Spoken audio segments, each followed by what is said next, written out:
ভগবান শ্রীবিষ্ণু নারীদের বিষয়ে কী বলেন তা বিষ্ণু পুরাণে আমি আপনাদের দেখাচ্ছি।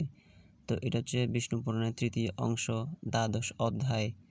তো অবশ্যই ভিডিওটি দেখুন। যদি নতুন হয়ে থাকেন তাহলে ভিডিওটি লাইক এবং সাবস্ক্রাইব করতে ভুলবেন না। তো দেখুন, এটা হচ্ছে শ্লোক নম্বর ৩০।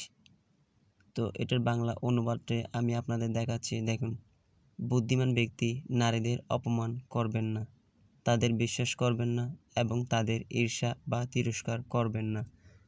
তো শ্রী বিষ্ণু পুরাণে যা বলা হয়েছে তার মধ্যে নারীদের অপমান না করতে বললেন, নারীদের সম্মান করার কথা বললেন। তিনি এটাও বলেন যে তাদের বিশ্বাস করবেন না, তাদের অপমান বা তিরস্কার, ঈর্ষা করবেন না। সহজ কথায় নারীদের অতিরিক্ত বিশ্বাস করাটা উচিত নয়। বর্তমান সময়ে আপনারা চারপাশে দৃষ্টি দিলে আপনি তা ভালোভাবে বুঝতে পারবেন। তো অবশ্যই ভিডিওটি ভালো লাগলে লাইক এবং সাবস্ক্রাইব করতে ভুলবেন না। তো দেখা হচ্ছে নতুন কোনো ভিডিওতে। ভালো থাকবেন আর অবশ্যই নতুন হলে ভিডিওটিকে সাবস্ক্রাইব করতে ভুলবেন না।